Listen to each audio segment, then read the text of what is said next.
हमर भीतर चीज पवित्र हो सजनवा रंग है ना हमर भीतर स्पीकर हो बलमुआ रंग है ना हमर भीतर स्पीकर हो बलमुआ रंग है ना चौकी बिना रोवेला मिलनवाए वालम चौकी बिना रोवेला मिलनवाए वालम जवान बिना रोवता जवनवाए वालम जवान बिना रोवता जवनवाए वालम हमर भीतर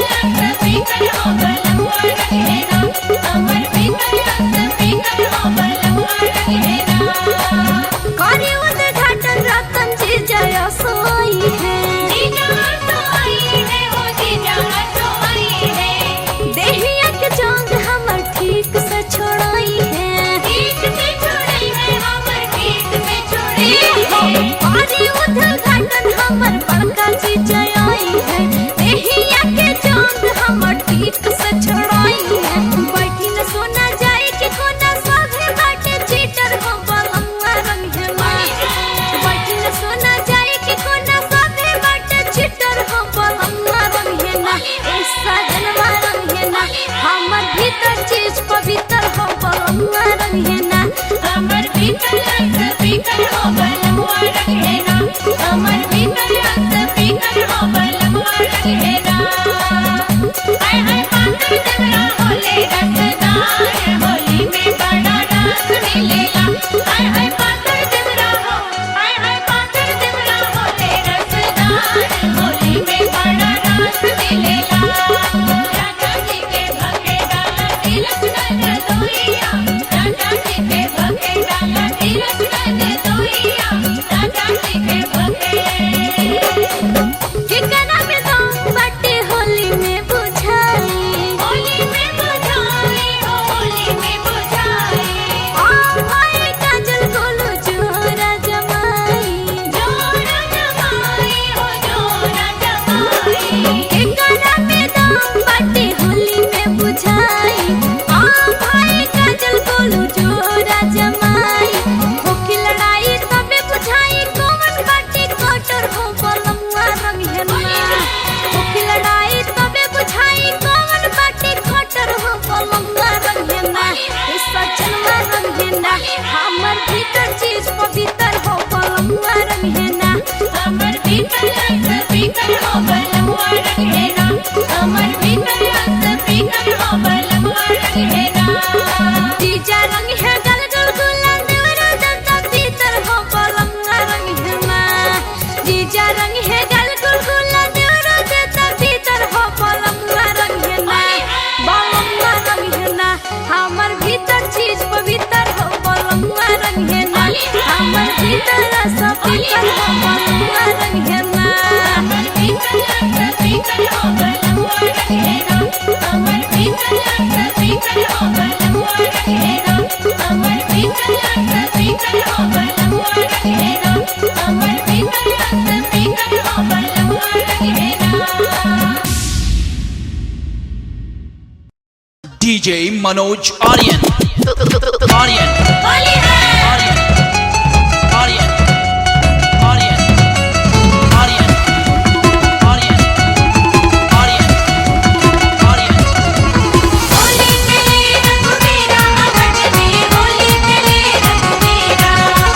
होली खेले रंग मेरा अवध में होली खेले रंग मेरा चाहे अंगना बाई ठेली साली सोनाली रघु नंदन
जइबा एही तो की बहबा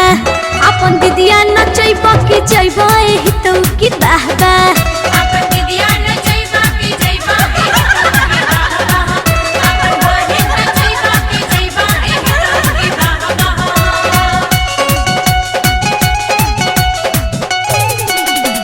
DJ Manoj Aryan.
आज डालेंगे कुछ कल डालेंगे कुछ होली दिवाली के बाद डालेंगे तनी सुनला काजल भीड़ में तब जाई हाथ तनी सुनला